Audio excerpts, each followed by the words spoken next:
Bonjour à tous, merci de nous rejoindre pour ce nouveau webinaire pour vous présenter PAM Booster, une solution compagnon créée pour CyberArk pour vous aider à tirer le meilleur de CyberArk. Je suis Nicolas Draud, donc en charge du marketing pour Brainwave, et aujourd'hui, je présente ce webinaire avec Damien Besson, qui est responsable produit marketing, notamment pour PAM Booster. Damien, Bonjour. est-ce que tu m'entends? Oui. Oui. Bonjour Damien. Bonjour. Alors, on va tout de suite rentrer dans le vif du sujet. Alors, pourquoi PAM Booster? Alors, chez Brainwave, nous sommes un leader de l'analyse des identités et des droits d'accès. Donc, on est capable d'ingérer toutes sortes de données concernant vos droits d'accès aux applications, aux infrastructures, aux données, de les corréler notamment avec vos données RH et de les raccrocher à vos identités pour reconstruire toute la chaîne des droits d'accès, et notamment pour faire de la revue des droits d'accès, qui est un des sujets clés qu'on propose à nos clients, mais aussi du role mining ou de l'analyse des droits d'accès, de la cartographie des droits d'accès. Nous sommes partenaires de CyberArk C3 Alliance de longue date, et donc nos clients, nous avons remarqué qu'ils sont en très grande majorité, donc plus des 3/4, sont utilisateurs de la solution PAM CyberArk. Et donc nos clients qui utilisent nos solutions pour faire de la revue des droits d'accès, de l'analyse, de la cartographie des droits d'accès, nous ont dit bah, votre système c'est super, ça nous permet de bien mieux comprendre ce qui se passe au terme de droits d'accès. Est-ce que vous pourriez pas faire quelque chose pour justement CyberArk et nous aider à mieux maîtriser les accès à CyberArk? C'est pour cette raison qu'on a créé PAM Booster, pour les aider à tirer le meilleur parti de CyberArk PAM, les aider à faire de la revue des accès à CyberArk. Donc ça, c'est une nouveauté qu'on vous présente aujourd'hui, qu'on vient de déployer, de pouvoir faire de la revue des accès à CyberArk et toute une foule de bénéfices qu'on va vous présenter. Et enfin, PAM Booster a été certifié par CyberArk et est disponible sur la marketplace de CyberArk. Damien, est-ce que tu veux nous présenter, nous rentrer un peu plus dans le détail des retours que nous ont fait nos clients et qui nous ont servi à créer PAM Booster? Oui, oui, Nicolas. Donc, en fait, effectivement, on a eu 4 principaux retours par rapport à CyberArk PAM et CyberArk Privilege Cloud. Le premier retour, c'est qu'il est compliqué pour les clients d'avoir une vision d'ensemble de la chaîne d'accès, donc de qui peut accéder à quoi au sein de CyberArk, et surtout de garder le contrôle sur cette chaîne d'accès, d'éviter que ça ne dérive.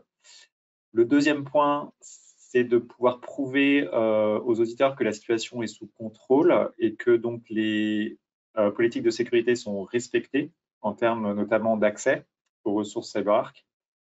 De s'assurer que le cycle de vie également est bien respecté, c'est-à-dire que quand il y a du mouvement dans l'entreprise, derrière les comptes sont bien désactivés au sein de CyberArk.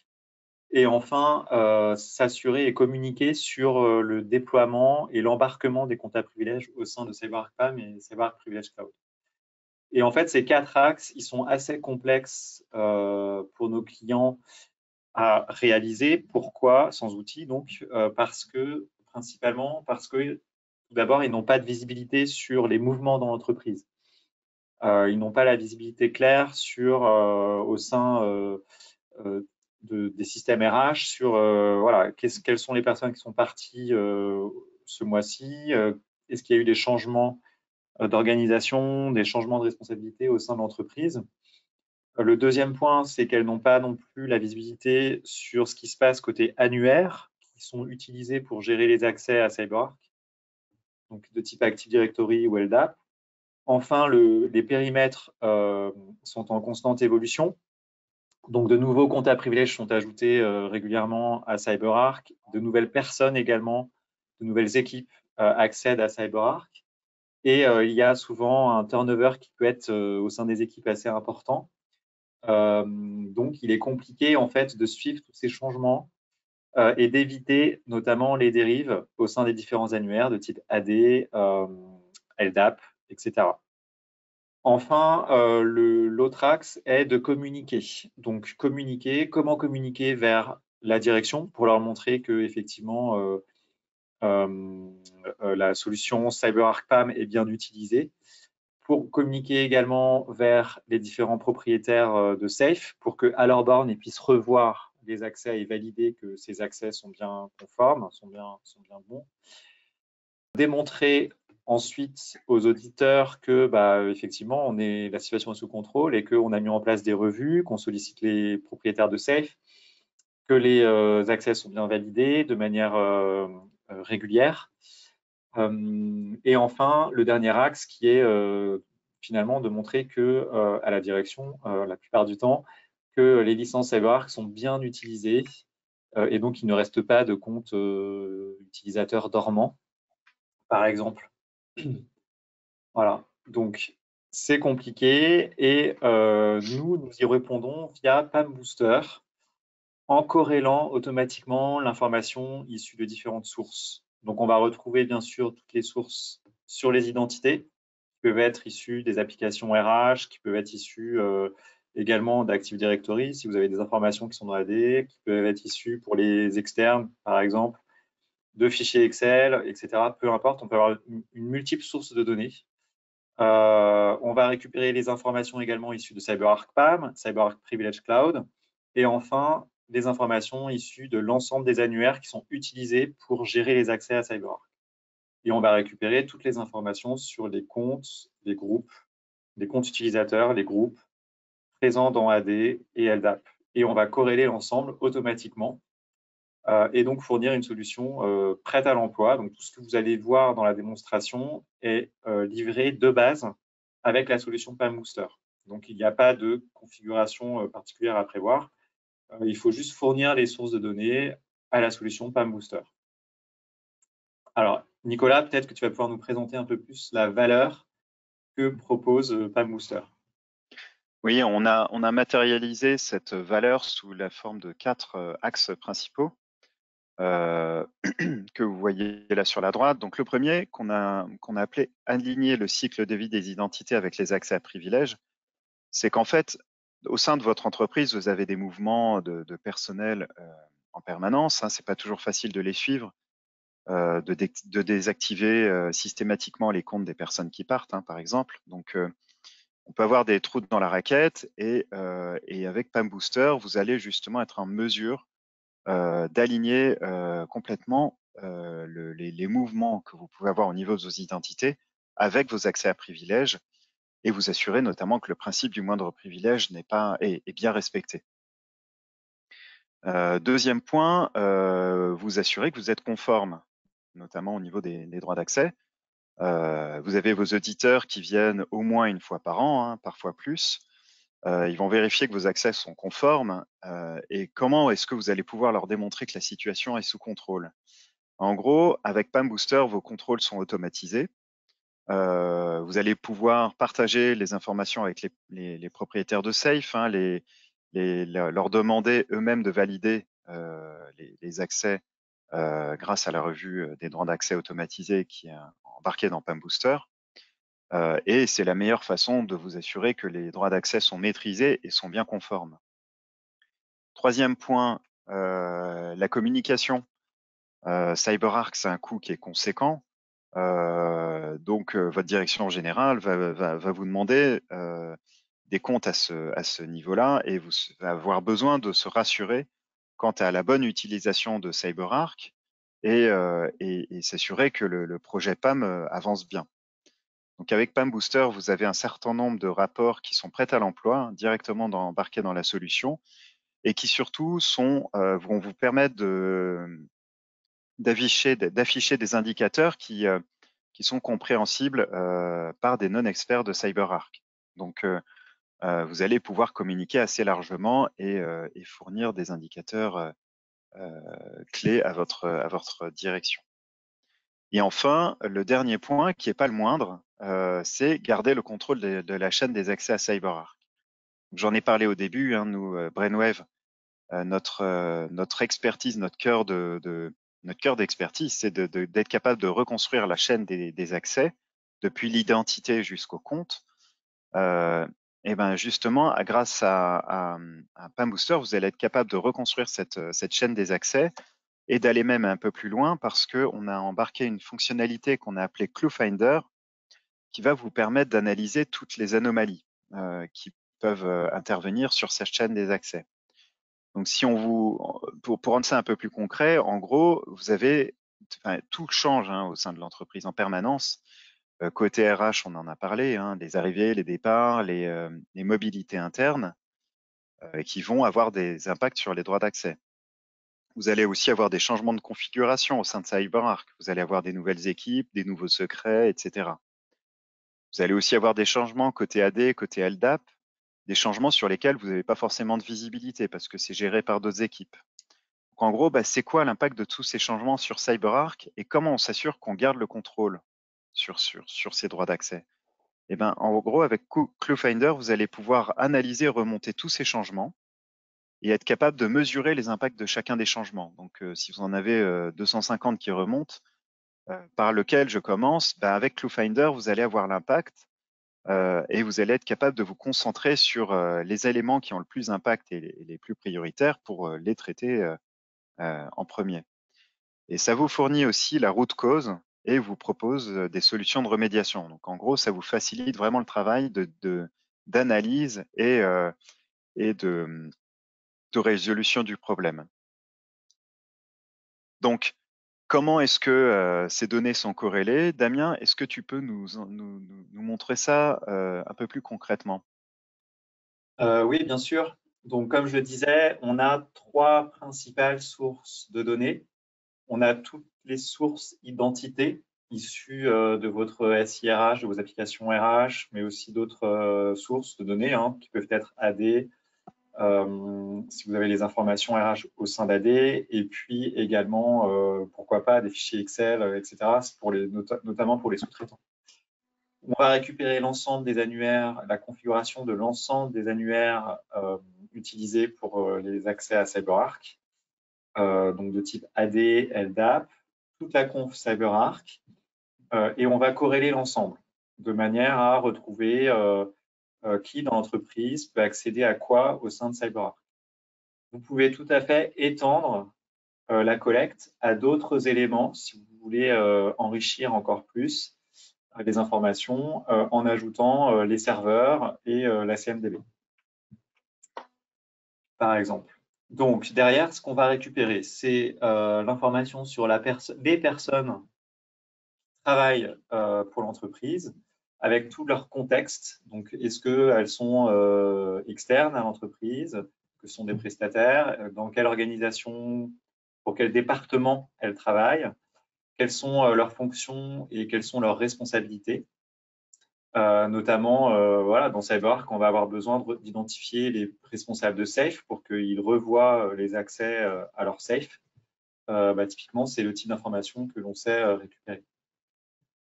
Enfin, on va identifier à quels secrets elles accèdent et reconstituer toute la chaîne d'accès.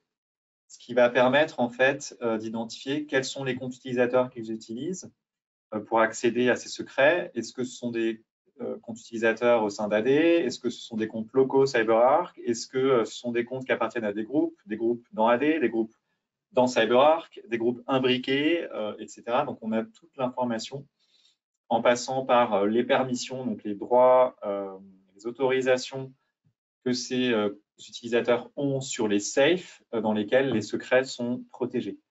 Et donc, de là, vous allez pouvoir interroger, si besoin, PAM Booster pour identifier, par exemple, j'ai un secret qui est extrêmement critique. Là, je veux voir qui y accède dans l'entreprise. Donc, vous allez pouvoir poser la question directement à PAM Booster et remonter la chaîne en fait pour retrouver l'ensemble des personnes qui y accèdent. Ou inversement, vous avez une personne qui a quitté l'entreprise ou qui a changé d'organisation. Vous voulez vérifier à quel secret cette personne a accès. Et donc, vous allez pouvoir retrouver toute l'information en partant de la personne avec l'ensemble des comptes utilisés, les droits octroyés au niveau des safes et les secrets présents dans les safes.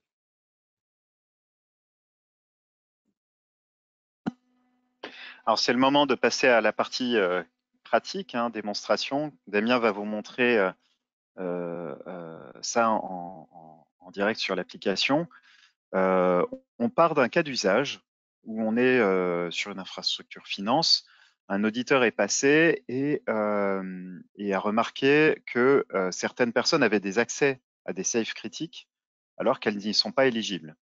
Donc, sa reco, c'est de faire une revue des accès aux safes périodiquement et surtout très rapidement. Donc, ce que Damien va vous montrer, c'est comment, avec PAM Booster, vous allez pouvoir gagner en visibilité sur les groupes qui donnent accès à ces safes, créer et partager les tableaux de bord dont on a parlé un peu plus tôt avec les propriétaires de safes, automatiser la revue des accès et identifier et analyser les changements, donc toute cette partie analyse que vous allez pouvoir réaliser au travers de la fonctionnalité ClueFinder. Donc, Damien, je te laisse la main pour nous montrer ça sur l'interface de PAM Booster. Ok, alors je vais essayer de basculer sur l'interface. Voilà. Voilà, donc je suis connecté à PAM Booster en tant que Picky Burley Pratt. Donc j'ai accès, je travaille dans les équipes CyberArk, donc j'ai accès à toute la configuration CyberArk. Et donc je vais pouvoir, on va surtout travailler sur ce volet-là, gouvernance et conformité, puisque on va essayer de répondre en fait à l'auditeur en analysant bien sûr la configuration, mais également en automatisant la revue des accès, comme on va le voir un peu plus tard.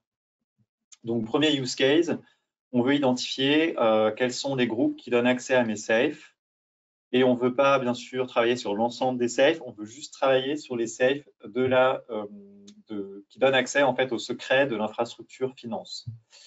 Alors, quand je regarde globalement ma configuration, voilà, j'ai une cinquantaine d'utilisateurs. J'ai à la fois des utilisateurs de type EPV, également des utilisateurs de type AIM, donc plutôt gérés par les applications. J'ai une centaine de safes, j'ai en tout une quarantaine de groupes qui doivent être présents à la fois dans Active Directory dans mon cas, mais également qui peuvent être des groupes locaux définis au sein de CyberArk, qui donnent accès en fait à mes safes. Et j'ai à peu près 800 secrets qui sont protégés au sein de mes safes.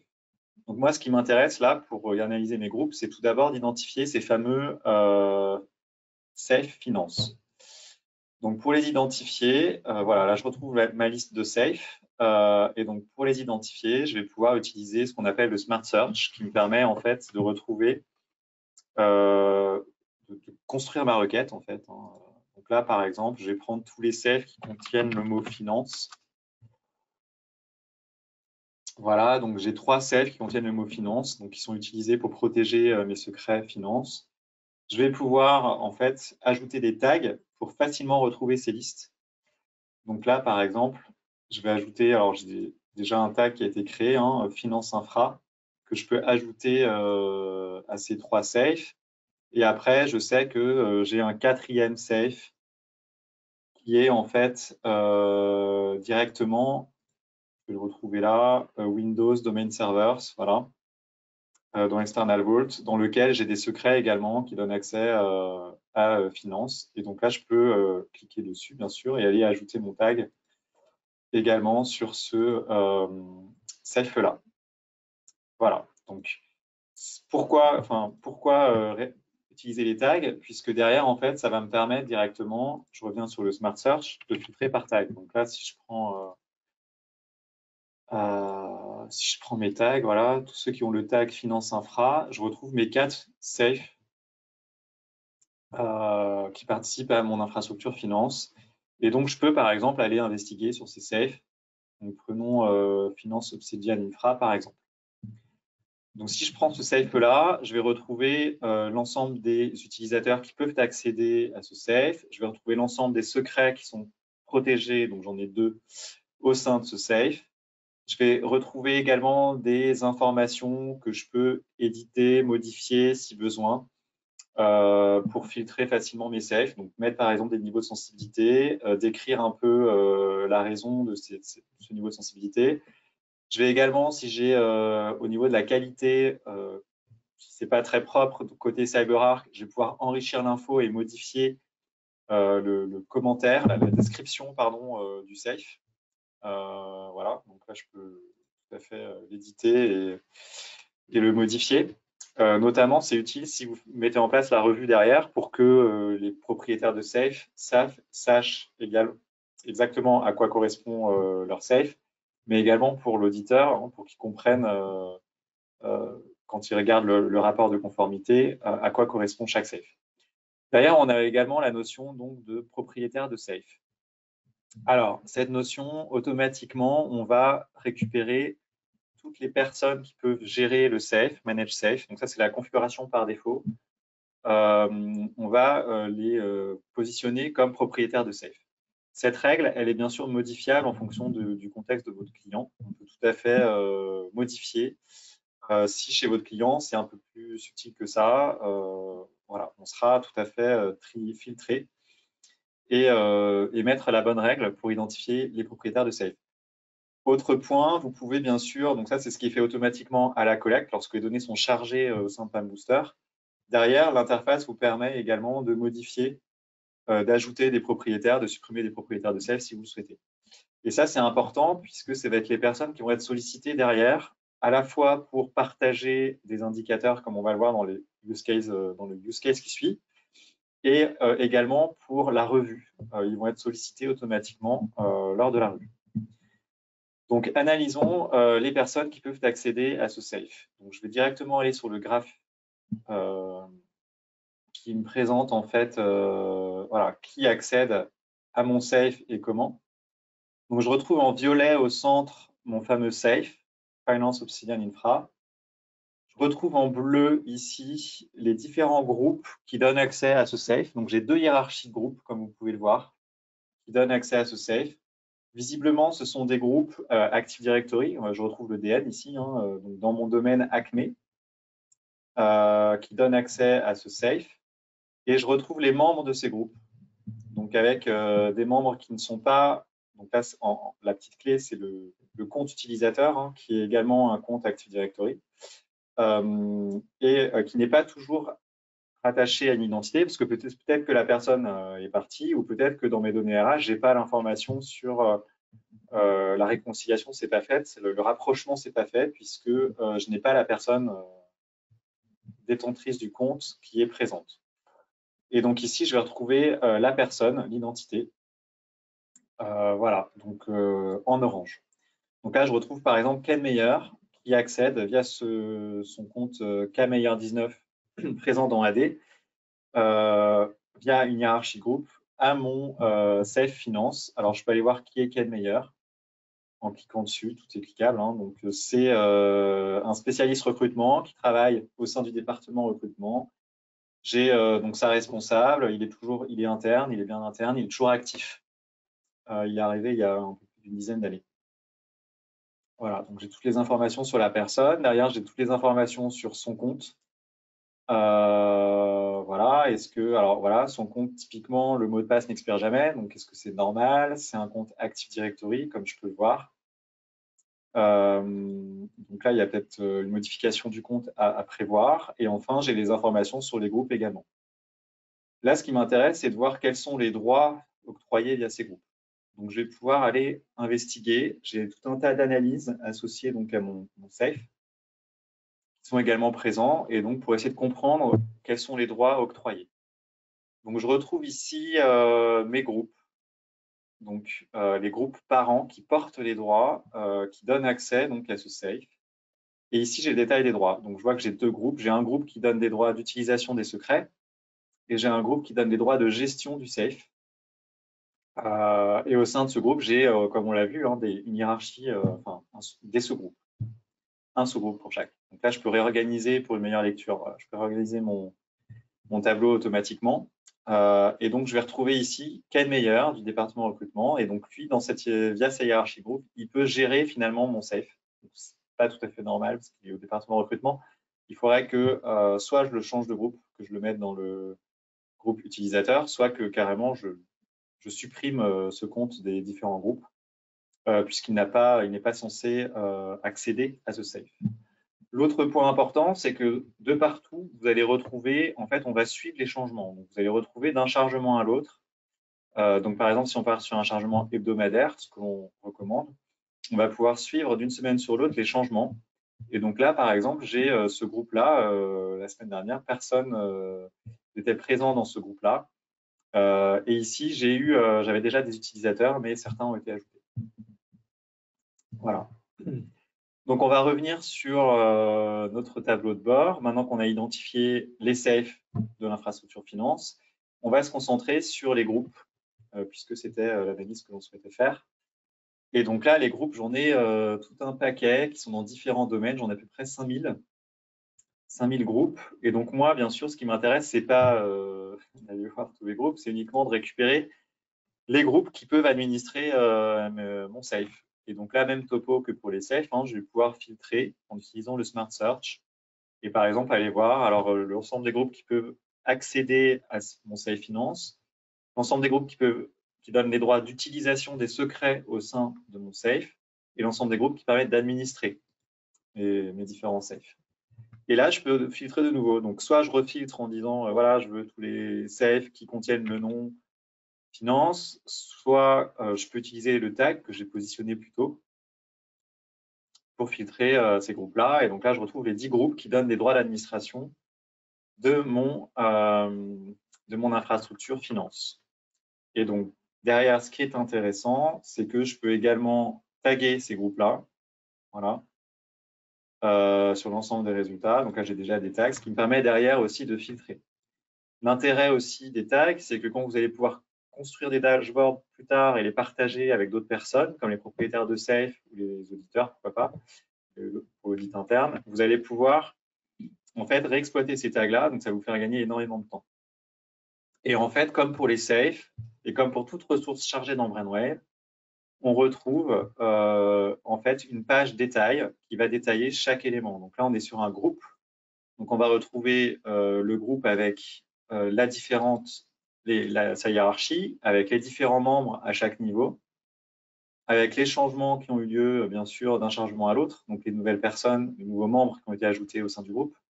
Également, là, je vois que j'ai une personne qui est partie, qui accède, qui est présente dans ce groupe-là. Donc, typiquement, il faudrait que je supprime cette personne-là, que je désactive le compte de cette personne-là. Voilà pour l'analyse au niveau groupe. Donc, c'était mon premier use case. Deuxième use case, je veux maintenant créer des tableaux de bord et les partager. Alors, pour ça, on a au sein de Brainwave ce que l'on appelle les mashup dashboards qui permettent de créer, donc là, vous avez un exemple qui est fourni dans Palm Booster, qui permet de créer et partager les tableaux de bord. Donc là, j'ai plusieurs tableaux de bord qui ont été créés, qui sont présents par défaut dans Palm Booster, que vous pouvez éditer et modifier si besoin. Donc nous, en l'occurrence ici, ce qui va nous intéresser, c'est d'aller voir par exemple tous les écarts de contrôle au sein des différents safes dont je suis propriétaire, et donc partager ce tableau de bord avec l'ensemble des propriétaires de safe pour qu'ils voient la même chose mais à leur borne. Donc par exemple ici, je suis propriétaire de 5 safes. Voilà. Donc, je peux aller après retomber sur les pages de recherche, aller voir les pages détails de ces safes, etc. bien sûr. Et en fait, de retrouver l'ensemble des écarts qui sont présents au sein de ces différents safes. Donc, je retrouve ici la liste des écarts qui sont automatiquement détectés par Palm Booster. Donc, par exemple, j'ai pas de personne qui est entreprise qui accède à mes safes. Par contre, j'ai 50% de mes secrets qui ont le CPM inactif, donc la rotation des mots de passe ne fonctionne pas. J'ai des utilisateurs qui accèdent à ces safes qui ne sont pas identifiés, qui n'ont pas été rapprochés d'une identité. Donc là, c'est un peu embêtant parce que il faut que je réduise en fait ce nombre. Hein. C'est ce qui se passe d'ailleurs. Il faut que j'en ai le moins possible, bien sûr. Ensuite, je vais retrouver également les problématiques de SOD, des personnes qui peuvent à la fois accéder au safe, enfin, gérer le safe et utiliser les secrets au sein du safe. Et je peux éditer et rajouter, par exemple, un indicateur que je vais partager avec tous les propriétaires de safe, en l'occurrence. Par exemple, je veux identifier si j'ai des développeurs qui accèdent à mes safes. Donc en production, ça ne devrait pas être le cas. Et donc là, pour le coup, je vais pouvoir créer avec le Smart Search ma recherche. Et donc, je ne vais pas être ni sur les safes, ni sur les groupes, comme on l'a vu précédemment, mais cette fois-ci sur les identités. Et là, ce qui m'intéresse, c'est toutes les identités qui, en fait, ont le métier de développeur. Donc, je vais faire Start with. Tac. Qui me permet de les filtrer. Donc là, je dois en avoir à peu près 111. Oui, c'est ça. Donc, j'en ai 111. Donc, ça, c'est tous mes développeurs. Et donc, je veux uniquement ceux qui peuvent accéder à mes safes. Et en fait, les safes qui sont gérés par, donc en l'occurrence, c'est moi-même qui suis connecté, donc current user. Voilà, et donc là, j'en ai deux. J'ai deux personnes, deux développeurs qui accèdent à mes safes, dont je suis le propriétaire. Je vais pouvoir afficher les tendances, je vais pouvoir mettre des indicateurs aussi, enfin des seuils pour être alerté. Et puis, je vais pouvoir également afficher le détail. Et donc là, ce qui m'intéresse, c'est d'afficher l'identité, son code RH, le type d'employé, est-ce qu'elle est interne, externe, voilà, quel est son métier, en l'occurrence. Voilà. Donc là, voilà, j'ai deux personnes. Et donc, en cliquant, j'ai le détail avec le tableau que je viens de créer. Et donc, je peux, pareil, aller identifier et analyser quels sont les accès, l'ensemble des accès de ces personnes-là. Donc, ce tableau de bord, il est automatiquement partagé avec le propriétaire de Safe. Donc, l'ensemble des propriétaires de Safe. Donc, si je me connecte avec un propriétaire de Safe. Donc là, j'ai Alfredo Cazet, il est propriétaire de Safe, notamment de Safe Finance. Et donc, on a créé une revue qu'on a soumis à l'ensemble des propriétaires de Safe. Et donc, il a été notifié par mail automatiquement. Et donc, il va pouvoir revoir les accès à son Safe. Donc, soit en utilisant Brainwave, en se connectant à Brainwave, soit en répondant au mail et en complétant l'Excel qui est attaché au mail. Donc, deux solutions, deux possibilités de faire. Soit vous faites soit l'un, soit l'autre, soit les deux.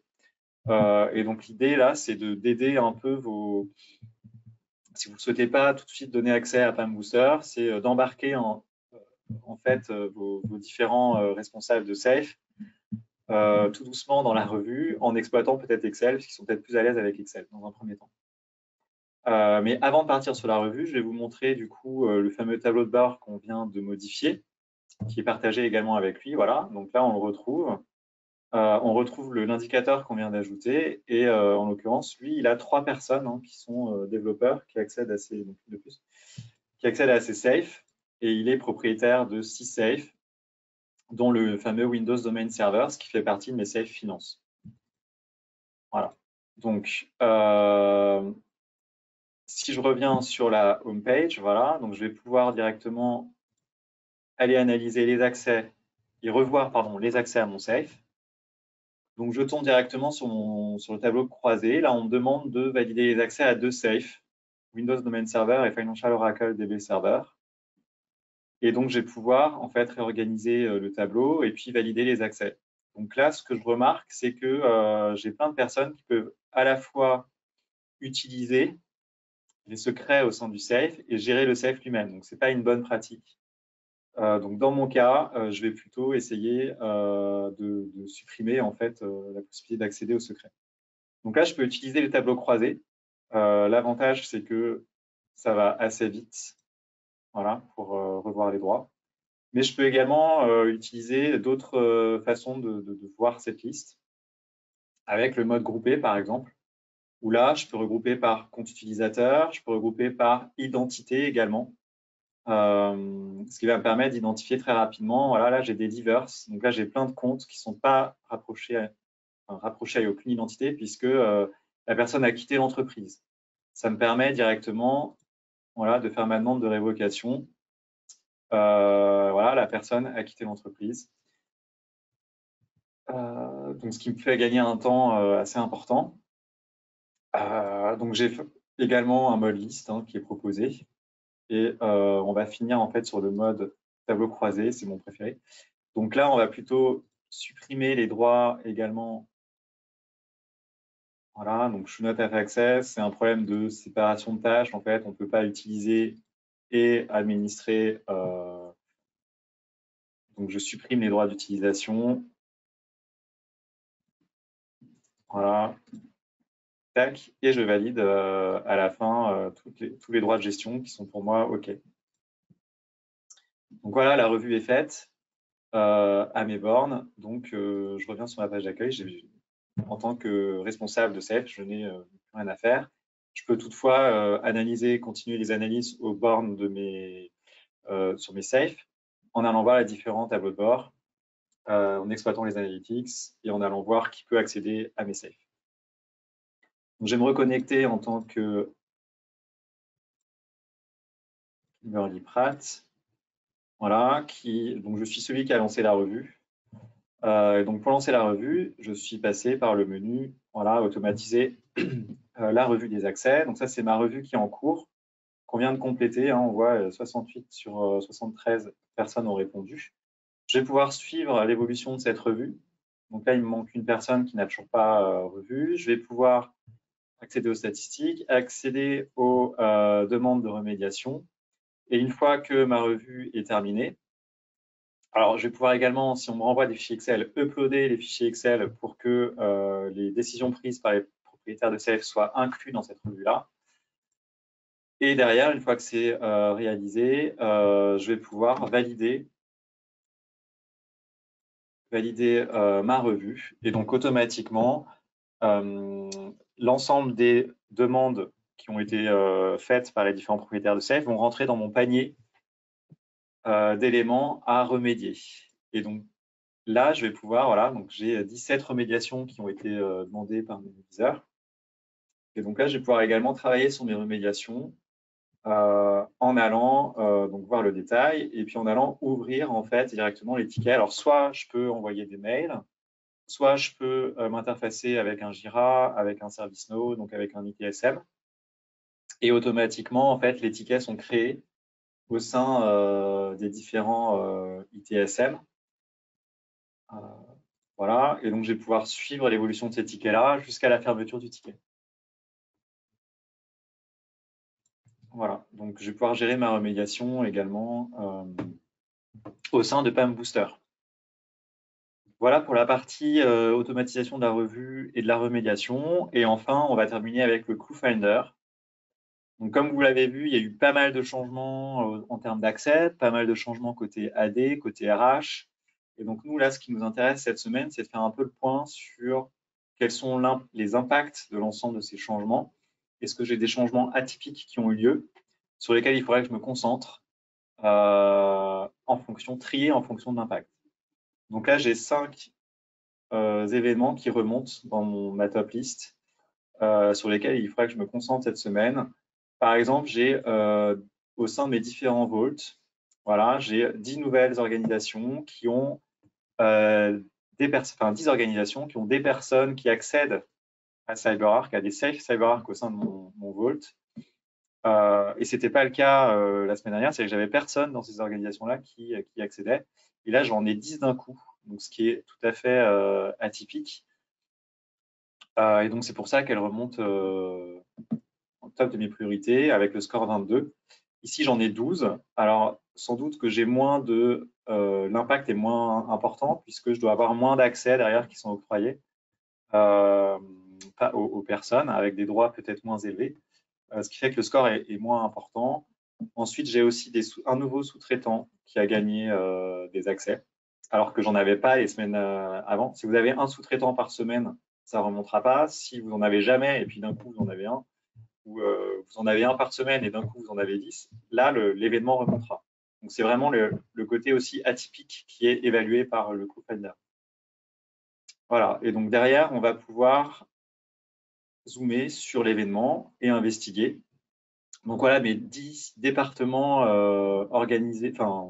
mes 10 départements concernés par cet événement-là. Et donc, je vais pouvoir aller investiguer sur chaque élément. On retrouve le département recrutement, au sein duquel, si vous vous souvenez bien, on avait Ken Meyer qui accédait effectivement. Et ici, j'ai ce qui s'est passé, qui m'est expliqué directement. Donc, le groupe dans lequel il était a été ajouté à un autre groupe. ce qui fait que en fait, il a gagné accès à mes safes, mes fameux safes finance notamment. Donc, alors, on peut vérifier le graphe. Effectivement, là, je retrouve le fameux groupe ajouté au sous-groupe. Le groupe qui s'appelle quand même Financial CyberArk Safes Admin. Donc, normalement, je dois avoir des administrateurs de safe dans ce groupe-là. Donc, il faudrait plutôt que je révoque Ken Meyer de ce groupe-là pour remédier à mon problème. Je vais également avoir des analyses, par exemple, le cache management. Voilà, donc au sein du cache management, j'ai une nouvelle personne qui est arrivée, elle est nouvelle dans l'entreprise, et on lui a directement octroyé les droits d'accès à des safes, voilà, et des vaults, et un vault également. En plus, c'est des accès directs sans passer par les groupes, comme on peut le voir dans le graphe ici. Et donc, j'ai un compte via un compte Active Directory. Voilà, et puis on va retrouver également d'autres événements. Par exemple, ici, j'ai eu un transfert qui a été fait au sein de l'entreprise. Ou alors, j'ai ici une fusion. Deux départements qui ont été fusionnés au sein d'un autre département dans lequel, auparavant, personne n'accédait à CyberArk. Et donc, d'un coup, je me retrouve avec 28 personnes au sein de ce département qui accèdent à CyberArk cette semaine. Donc, est-ce que c'est normal? Voilà pour la partie CrewFinder avec donc les événements qui sont analysés par Vault, mais également on va retrouver les événements analysés par Safe en se basant notamment sur, donc sur les changements, mais également sur les contrôles qui sont automatisés dans PAM Booster.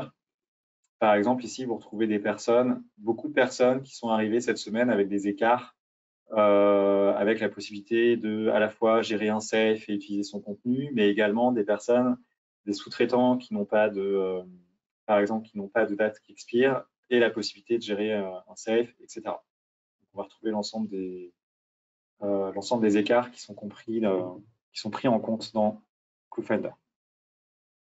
Voilà pour nos 4 use cases.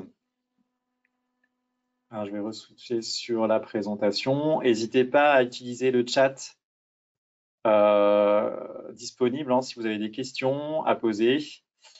On a bien sûr plein d'autres fonctionnalités qui sont proposées par PAM Booster. Donc, si vous êtes intéressé, n'hésitez pas à nous contacter.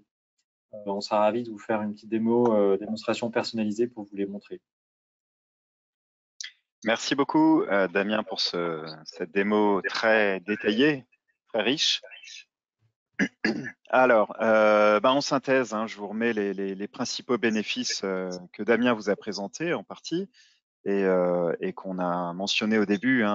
PAM Booster, c'est une solution compagnon de CyberArk qui va vous aider à en maximiser le potentiel en alignant le cycle de vie des identités avec vos accès à privilèges, en respectant la politique de conformité, en vous